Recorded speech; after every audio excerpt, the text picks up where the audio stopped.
Je l'ai reçu pour la première fois il y a 2 ans, quand je démarrais l'aventure en toute intimité. Depuis, il a été nommé l'année dernière dans la catégorie meilleure révélation francophone de l'année au Energy Music Awards. Il a reçu un disque d'or cette année en 2017, un disque de platine pour différents singles, différents albums, bref, ça cartonne. Si je vous dis je m'en fous, je m'en fous, je m'en fous, je m'en fous. Bonjour Rizza. Bonjour, ça va? Est-ce que cette introduction t'a plu? Magnifique. C'est vrai? J'aurais pas pu faire mieux, ça c'est sûr. Bon, ça me fait très plaisir de te Ah, recevoir. moi aussi, hein. 2 ans après notre première 2 ans, interview, il s'en exactement. est passé des choses pour toi. Pas mal, ouais, il y a eu quelque chose, ouais. La saison 2017, c'est vrai que c'est ton année et je suis convaincu que la rentrée de septembre ne va être que bénéfique pour toi. À la maison, plus que quelques secondes à patienter. Là, juste ça et on revient.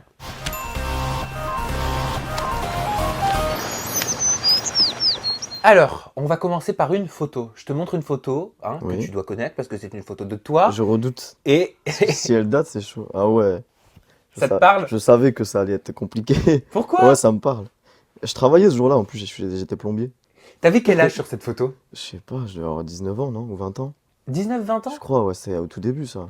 Je suis même pas sûr que je faisais de la musique déjà. De quoi tu rêvais? De quoi il rêvait le petit Maxence? Parce Et- que ton vrai prénom c'est Maxence, c'est Ouais, ça? c'est ça. Et je rêvais de... J'avais pas vraiment de rêve, en fait. Comme j'ai dit, avant, c'était le football.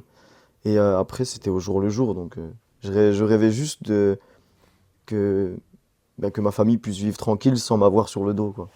Je rêvais juste, voilà, de laisser les gens tranquilles et d'avoir mon propre argent et faire ma vie. Parce que Rizza, c'est ton nom d'artiste. Ouais, D'ailleurs, il y a certains qui disent Maxence. ouais, il y en a qui... Après, c'est normal, ça, je comprends. Même les gens, quand on les rencontre, ils pensent que nous appeler par notre prénom, ça va être plus intime, donc on va se retourner plus vers eux. Moi, c'est...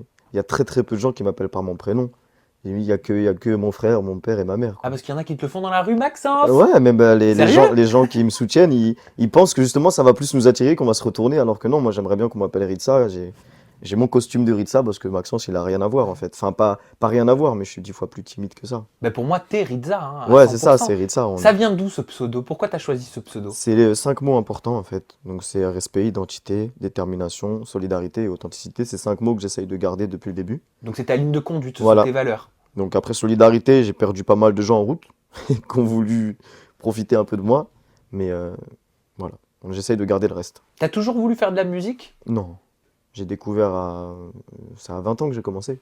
Ouais. Et sinon, avant, non, j'écoutais de la musique comme tout le monde, mais je me suis jamais dit, il faut que je me lance là-dedans. Parce que toi, tu voulais être footballeur, hein. Ouais, footballeur, après, j'écrivais des textes depuis que j'avais 16 ans, parce que Ouais. j'ai vécu pas mal de choses, des problèmes familiaux, tout ça.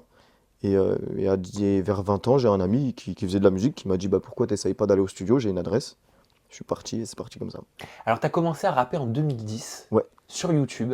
exactement. Internet, ça a été vraiment la porte qui t'a permis de te faire connaître. Ouais, vraiment, YouTube, c'est le YouTube, et puis bah, les pages Facebook, et tous les réseaux, c'est ça. Et on le voit aujourd'hui, il y a plein de carrières qui commencent là-dessus, que ce soit les YouTubeurs ou les artistes, en fait.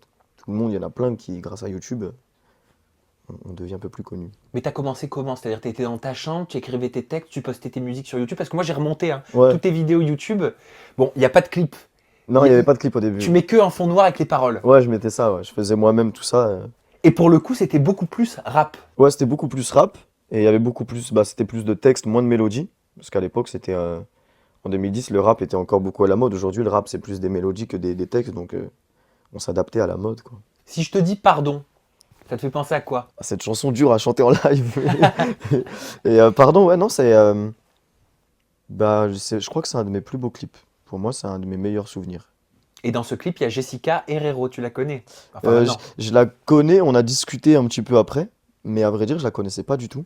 Jessica Herrero, donc on a pu voir sur W9 là Ouais. pendant 2-3 mois dans Les Marseillais en Argentine. Exactement. Et je pense, le clip, elle l'a tourné avant de faire Les Marseillais, c'est ça? Largement avant, ouais, on l'a tourné. Tu savais pas qu'elle allait être dans une télé-réalité? Pas du tout. Je savais même pas. En fait, moi, j'étais pas là à ce moment du tournage.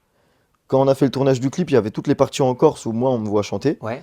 Et au même moment, c'était à Marseille. Elle tournait. Je crois que c'est son frère, si je me trompe pas, dans le clip. Avec elle tournait ses parties danse avec l'autre équipe de tournage. Ah, vous Enfin, avez pas tourné On ensemble? on s'est pas croisés, on s'est jamais vus. D'accord. Et le fait de mettre moi j'aime beaucoup Jessica Herrero, c'est vraiment une chic fille, très D'accord. intelligente. Mais le fait de mettre une candidate de télé-réalité, bon tu l'as su après coup dans un de On tes l'a su clips, après, elle en avait pas fait en quand. termes d'image, après coup ça t'a pas gêné? Bah non, parce que là, je pense que dans le clip, elle est jugée pour ses qualités de danseuse et non de télé-réalité. Et en danseuse, il y a absolument rien à dire. En télé-réalité, je peux pas juger parce que j'ai pas vraiment suivi. Mais en tout cas, en tant que danseuse, moi, j'ai absolument rien à Je dire, suis hein. d'accord avec toi, mais peut-être que si tu avais eu un manager, le manager t'aurait dit justement attention, Bah non, parce n'associe qu'à pas ton l'époque, on image. savait pas. Ah oui, mais bon, elle avait participé à une télé-réalité sur Énergie 12 qui s'appelait Les Coups de jeune à Vegas, mais qui avait duré que 4 jours en diffusion. Ah, bah ça, Et ça. The Dancers aussi sur TF1. Mais c'est pareil, ça avait été Ouais, c'est de la déprogrammé au bout danse d'une au semaine. moins, donc c'est peut-être un peu moins. Je sais pas. En fait, moi, je savais même pas. Quand j'ai découvert le clip, c'était avec la danse, il était fini. Et je me suis dit, putain, ils sont vraiment très forts, ces deux-là. J'ai appris qu'ils étaient, je crois, Ah non, mais frères et ça, je te sœurs. confirme. Elle est très forte tendance, mais je te dis ça parce que tu sais dans quelle société on est, hein. Oui, Voilà, des télé-réalité. cases. Bah là, j'ai reçu plein de tweets, hein. Dès qu'elle est passée c'est dans les Marseillais, forcément, les gens l'ont vraiment découvert. Et j'ai reçu, ah, mais c'est elle qui est dans le clip de Ritza, mort de rire. Enfin, plein de trucs. Au bout d'un moment, voilà, elle danse, elle a Donc, le droit. ce que je veux dire, c'est que même si elle avait fait les Marseillais, si elle te l'avait dit, tu l'aurais quand même gardé dans le clip. C'est à réfléchir parce que aujourd'hui, ça va tellement vite sur les réseaux que je sais pas comment dire.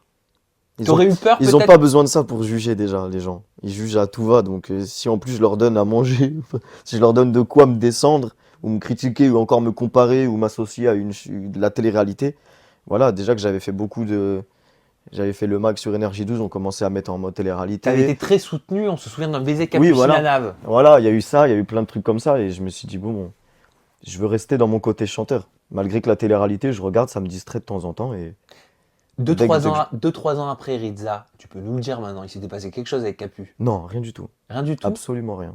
Tu n'es pas un fils de cachet. Non, non, non, il y a pas. Non, non, Capucine, il y a eu le bisou sur le plateau. Parce que bon, je me suis fait piéger par Mathieu Delormeau. Parce qu'en plus, il me dit le gage, c'est de l'embrasser. Sauf qu'on a fait un jeu, c'est moi qui a gagné. Donc j'ai quand même le gage. Il voulait juste ça, que je l'embrasse, je crois. Mais voilà, c'était le jeu. Ça date maintenant. Donc Libre, est-ce que je dois dire que c'est ton quatrième album ou alors ton deuxième album? Deuxième. Disons Allez. le deuxième. Tu te livres beaucoup dans cet album, notamment dans le Oui. titre Avancé.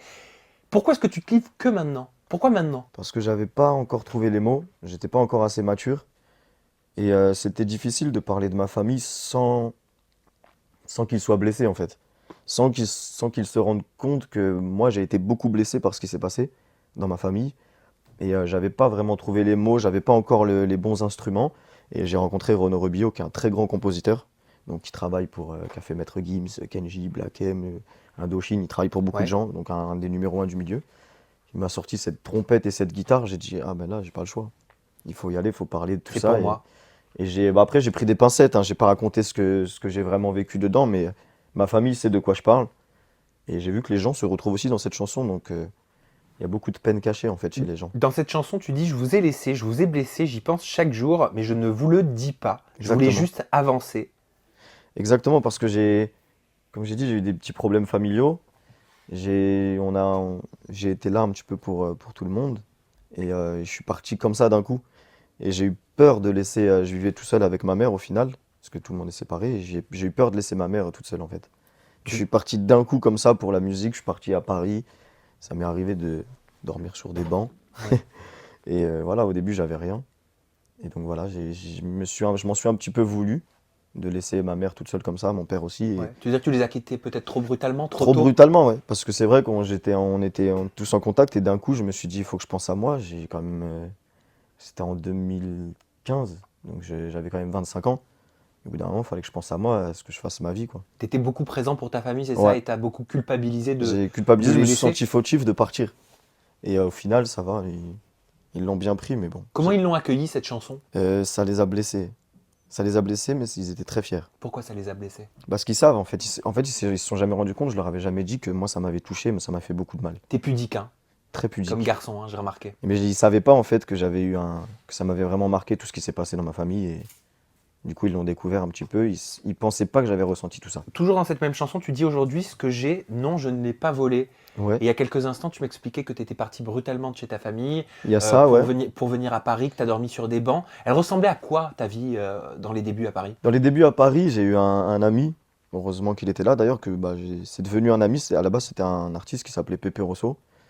Et lui, il avait un 14 mètres carrés sur Paris. Ouais. Donc, Une chambre, comme ce qu'on ouais. appelle une chambre de bonne. Voilà, c'est ça, exactement. Enfin, un petit studio. Et il a pu m'héberger certaines fois parce que c'est vrai que j'avais pas de revenus d'argent. J'avais des petits problèmes avec mon ancienne maison de disques, enfin mon ancien label je voyais pas beaucoup d'argent, donc il fallait bien que je me débrouille pour aller au studio. Et Et voilà, il m'a beaucoup aidé, lui. Et voilà, ça ressemblait à ça, ma vie au début à Paris, j'avais pas grand-chose. Et quand je dis ce que j'ai, je ne l'ai pas volé, ça, c'est aussi pour ce label-là, où quand j'ai signé mon premier contrat dans la musique, ça faisait 4 ans que j'étais sur le net, j'avais déjà 60 millions de vues et 150 000 personnes sur une page. Ça veut dire que je sors pas d'un télécrochet, je ne sors pas de... C'est pas une maison de disques qui m'a fait découvrir, je ne sors pas des médias, je viens vraiment tout seul de YouTube, où je payais moi-même mes clips, j'allais moi-même en studio, je faisais tout seul. C'est dur ou c'est plus facile pour percer dans l'industrie de la Bah, il y musique? a plein de chemins pour percer, je pense. Moi, j'ai pris, je crois, le plus long et le plus compliqué. Oui, parce qu'au final, tu n'es pas soutenu par une chaîne. Pas par personne, surtout. Pas rien du tout. Même ma ville ne voulait pas me soutenir. Ça veut dire, j'avais déjà 60 millions de vues, jamais on m'a appelé, oui, bonjour, voilà, on aimerait bien faire un article sur vous dans le journal ou quoi que ce soit, rien. Mais psychologiquement, ça doit pas être évident. Il en faut quand même un certain Oui, mais c'est moral. ça qui fait qui. Moi, je trouve que c'est ça le charme du truc. C'est d'avoir rien, d'avoir tous les signes qui sont au rouge qu'on te dit, vas-y. On me dit en gros, n'y va pas. T'es passé par des périodes sombres, des périodes de déprime, des Bien remises sûr. en question. Récemment, même très Ah récemment. bon? Pourquoi? En mai, j'ai failli tout arrêter. Pourquoi? Parce que c'est un milieu qui est dur et moi, j'assume pas trop ce côté, la lumière. Ça me manque un petit peu l'ombre où je pouvais faire ce que je voulais, j'étais dans mon coin, y avait pas, on devait pas faire pas forcément attention à ce qu'on dit, mais où le moindre mot peut être très mal pris, déformé, on est jugé à H24. Oui, que ce soit par le public, par les Voilà, médias. là on est en toute intimité et je suis quelqu'un en vrai, personne ne le sait, mais qui a pas du tout confiance en soi, qui est pas très bien dans sa peau.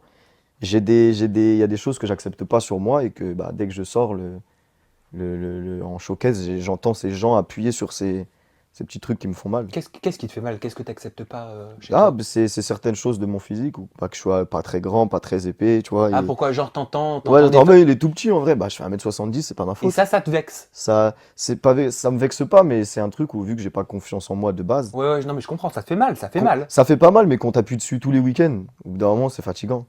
Mais c'est pas surtout ça, la musique c'est juste que on a l'impression d'être un billet sur pattes, quoi. On a l'impression de plus être des humains. On nous regarde comme des gens qui... Je parle des maisons de disques, de tout ça en fait. Ça va que là j'ai trouvé une maison de disques qui est très, très humain, mais comme j'ai dit, c'est assez compliqué comme milieu. Mais j'aimerais comprendre, tu dis au mois de mai, j'ai failli tout plaquer. Pourtant, tu cartonnes depuis des mois. Ouais, mais Pourquoi ça tout veut rien plaquer quand dire. on cartonne? Parce qu'au final, je me suis dit, je suis pas si heureux que ça. C'est pas ça. Enfin, c'est pas la lumière, c'est pas tout ça qui me rend heureux. Après, la musique, quand je suis en studio, tout va bien. Quand on est sur scène, tout va bien. Mais il y a l'après. C'est quoi le plus dur pour toi? Qu'est-ce qui te rend, qu'est-ce que t'aimes pas dans ce milieu? Bah, c'est d'être jugé à H24. Déjà, qu'on est jugé quand on fait rien. Même quand j'étais plombier, tu fais un acte, on peut le juger. Mais alors là, quand tu es dans les médias, les gens ne te connaissent pas, mais ils osent te descendre. Le succès, ça rend plus heureux ou pas? Non. Que ce soit le succès, l'argent, la célébrité, non, pas du tout. C'est pas ça qui rend heureux quelqu'un, à mes yeux. Mais parce que, Ce qui rend heureux quelqu'un, c'est d'avoir des proches en bonne santé, d'avoir une épaule sur qui on peut se reposer, d'avoir, je sais pas, un partenaire dans la vie, tout ça. oui, mais au final, quand on est un artiste, est-ce qu'on cherche pas inconsciemment une certaine reconnaissance? Ça dépend. Il y a des artistes qui vont être là, je pense, parce qu'ils veulent, justement, ils sont attirés par la lumière. Il y a des artistes qui sont là parce qu'ils aiment bosser. Moi, ce qui me tient aujourd'hui, c'est pas le fait de me dire faut que tu réussisses, c'est aussi le fait de dire fais en sorte de ne pas être critiqué, fais des choses aussi qui vont te plaire à toi, Ah, mais mais aussi faut aux pas gens. Alors, excuse-moi, je me permets. Faut Chacun pas pense. penser comme ça, là, tu viens de dire quelque chose de négatif. Moi, ce que je veux, c'est ne pas être critiqué. Là, déjà, C'est pas ne pas être critiqué, mais c'est de faire attention. C'est-à-dire quand je fais une chanson, il faut qu'elle se plaise un minimum. Ouais. C'est-à-dire je vais pas en studio en me disant bon, je fais mon truc et je m'en fous.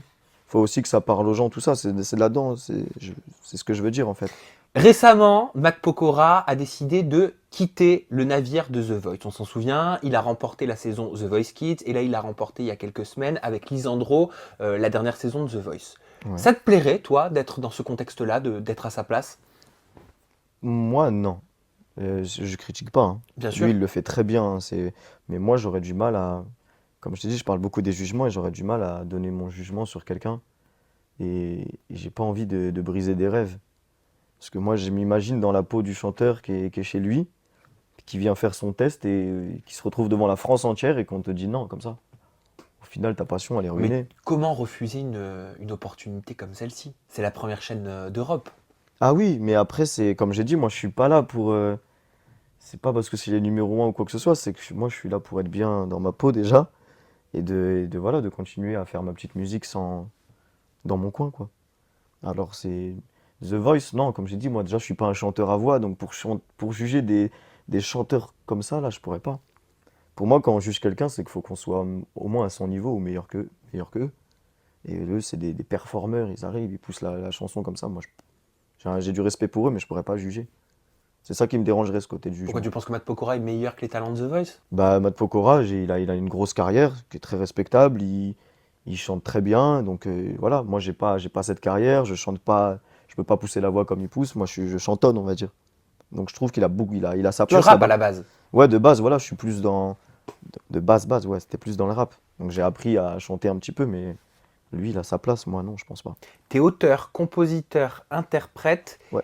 Composer, c'est important pour toi? C'est important, oui, parce qu'on a nos idées. Donc dans l'album Tranquille, qui avait fait disque de platine, j'avais composé 4 chansons, donc moi-même. Et dans le nouveau, il y a des fois où j'avais mon idée, je composais chez moi. Mais vu que je ne sais pas jouer de la guitare, tout est fait avec un clavier, c'est des fausses sonorités. Ouais. On va jouer une guitare qui n'est pas vraiment une guitare, donc j'avais mon idée, je faisais ma mélodie et je l'envoyais. Après, on rejouait des vraies guitares et tout. Tu sors énormément de singles, de nouveaux sons, Mhm. t'enchaînes les nouveaux albums. J'ai l'impression que t'es tout le temps dans un processus de création. Ouais, on s'arrête jamais. Tu t'arrêtes jamais, hein. Pour pas réfléchir, justement. Ah bah j'allais Comme te ça, on est demander occupé. pourquoi, mais je suis pas sûr que ce soit une réponse pour pas réfléchir. Bah si, parce que quand on est en studio ou quand on compose, on pense à rien d'autre. Donc c'est Ça cache pas des craintes, ça cache pas des peurs. Non, parce que moi je suis un bosseur.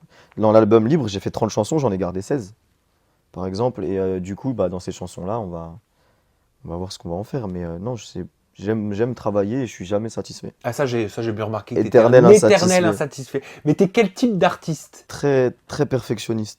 Très dur avec soi-même et même avec mon entourage. J'ai très peu d'entourage, mais je suis très dur avec tout le monde. T'es jamais content, toi. Jamais. Et dès que tu sors un son, j'ai l'impression que l'année d'après, tu n'aimes plus. Même 3 mois après, Ouais. ça m'arrive des fois.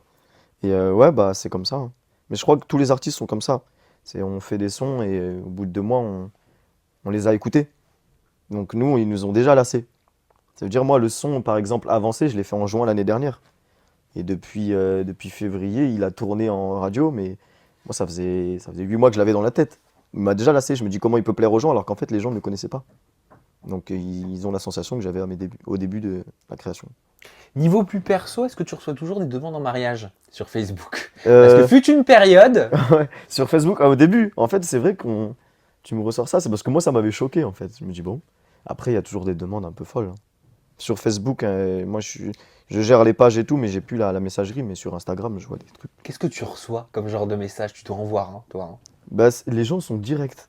C'est, viens, on se voit. T'es là, viens, on se voit. C'est des trucs comme ça, c'est assez marrant. Enfin, on se connaît même pas. Je sais pas, les gens. En même temps, aujourd'hui, avec les réseaux, on est tellement proche des gens, vu que moi, je gère mes réseaux, je réponds à tout le monde, qu'ils ont l'impression qu'on se connaît. Donc, c'est un bon côté, mais ouais, il y a des demandes assez étonnantes. T'es plus un cœur à prendre, hein. Non, ça fait un petit moment déjà. Ça fait combien de temps? Ben, ça fait depuis août l'année dernière, donc ça va faire presque Ah, un ça an. va faire un an. Il y a eu des hauts, des bas, mais voilà. Et t'es très secret, hein, quand même, hein, comme garçon, Oui, à ce niveau-là. T'aimes ton Je- petit jardin je suis privé. très pudique. Bah, j'essaye de garder, il me reste pas beaucoup de vie privée, donc j'essaye de garder le peu qui me reste. C'est pour ça que tu veux pas dire qui c'est? Non, je dirais pas. Tu la préserves? Exactement. Tu la préserves, elle, ou tu préserves ton couple, ton avenir? Bah, tout en même temps. Je préserve, ouais, que ça soit, voilà, le couple et elle, vraiment. C'est ça. T'as des projets avec cette personne ou pas? Bah oui, Des projets de vie, hein, je parle. Hein. bien sûr. Après, je pense que si on est avec quelqu'un, au bout de 5-6 mois, il faut commencer à parler de projet, sinon c'est que c'est pas la bonne personne, hein. Enfin, même avant, aujourd'hui, c'est vrai qu'avec la nouvelle génération, ça va super vite, mais si on n'a pas de projet avec quelqu'un, on perd notre temps. Ouais, parce que t'as 26 ans, hein, faut quand même penser au mariage, aux Et enfants. ouais, et j'imagine déjà Tu veux que être un papa jeune. j'ai envie de, voilà, c'est ça que c'est. Ça, on l'attendra, hein. Ça Mais est-ce que viendra- c'est la bonne? Le temps me le dira. J'espère. Donc voilà. Il aime pas trop, t'aimes pas trop. Je t'ai dit, il me reste peu de vie privée, alors j'essaie de les garder. Bah oui, Et mais ça, quand- plus on en parle, moins on a de chance. Oui, Ça oui, porte mais l'œil, si ça. tu continues comme ça, comment tu feras dans 2-3 ans quand tu seras placardé sur les couvertures de magazines? Je sais pas si ça va arriver, ça. Oh si, moi je te le dis. Mais regarde, pour l'instant, je suis en télé, en radio, et ça m'arrive pas. Bah regarde, il y a 2 ans t'étais sur internet, 2 ans après t'es en télé, en radio, donc je te dis dans 2 ans, next step. Bah, qui sait. Bah oui, mais comment tu feras à ce moment-là? Oh, à partir du moment où si je suis marié et que j'ai un enfant, et plus rien peut, je pense, nous atteindre. Mais pour l'instant, c'est pas le cas, donc on reste un petit peu discret. Bon, c'est quoi la suite pour toi? Quelles sont les perspectives pour la rentrée? La suite, c'est que là, je suis très content. Il y a quelque chose aussi, quand je me suis lancé dans la musique, qui m'intéressait beaucoup, c'est de travailler pour les autres. Et j'ai été appelé pour travailler avec de très grands artistes qui sont en radio, en télé aujourd'hui et je suis très content. Donc voilà, je vais travailler. Des artistes vraiment connus de tous? Très connus, ouais. Tu peux nous donner un petit nom? Non, je veux pas. Mais bon, tout se sait, donc ça sera un jour ou l'autre. Et voilà, donc c'est une grosse expérience pour moi. Et c'est un truc qui m'intéressait beaucoup d'aller travailler pour d'autres personnes. Et toi, te concernant? Un Moi, nouvel album, voilà. tu nous en sors un par an Je pratiquement. pense que voilà, il y aura une réédition sur l'album libre. C'est pour ça que j'ai fait que 16 chansons pour faire une réédition avec au moins 7 titres en plus, 5 ou 6 titres, entre 5 et 7 Parmi ceux titres. que tu avais enregistrés, les 30 titres? Non, ceux-là, ils vont sauter ou on va Ah, les... vraiment des inédits? Ouais, que des inédits. Mais t'en fais quoi de tous ces titres que tu n'utilises pas? Tu les jettes? Ouais, ils sont dans ma boîte mail. Tu les gardes? Si je me fais pirater, là, quelqu'un, il peut faire un album. On peut faire un album posthume. Ouais, c'est Si ça. t'arrives. Si Touchant je du me- bois. Si je me fais pirater, ouais. Et non, ouais, soit je les garde, soit je garde des idées, ou soit je les donne à d'autres artistes. Donc on est en train de faire ça. Eh ben écoute, je te souhaite le meilleur moi pour cette rentrée qui arrive Je te malheureusement à souhaite tout grands autant. pas. Hein, on va encore profiter un petit peu de l'été parce qu'il fait encore beau, il fait encore Ouais. chaud. Tes réseaux sociaux, l'ami, si vous voulez laisser un message à Twitter, un message à Rizza. Pas de demande en mariage, il est maqué. Hein. Son Twitter, c'est Rizza-officiel. Officiel, Ton voilà. Instagram, c'est Rizza off avec 2 F. Et enfin, ton Snapchat pour suivre ton quotidien et tes Exactement. stories, c'est Rizza Officiel. officiel. Tout attaché, Tout attaché, c'est très simple. Et la chaîne YouTube, c'est Rizza officiel également. tout simplement. Eh ben écoute Rizza, je te souhaite de poursuivre un bel été. Tu Merci prends des vacances beaucoup. un petit peu? Non, jamais. Ouais, il s'arrête jamais, hein, décidément. Et toi, tu prends des vacances? Ben moi je suis un peu obligé parce que si tu veux, il n'y a aucune émission pendant l'été. Ah oui. Eh oui, il n'y a aucune émission pendant l'été, donc je suis obligé l'été de me mettre un petit peu en vacances, mais je vais préparer ce qu'il faut. Ben, profite bien. Bon, oui, t'inquiète, je vais profiter. On se revoit très bientôt pour les Avec nouveaux plaisir. projets. Merci de nous avoir regardés. Hein. Vous le savez, vous laissez un petit commentaire dans la barre de commentaires. Vous donnez votre avis sur cette interview. Est-ce que ça vous a plu? Est-ce que ça ne vous a pas plu? Que souhaitez-vous voir sur ma chaîne à la rentrée de septembre? Vous me dites tout, je vous lirai de A à Z. Gros bisous, bye bye.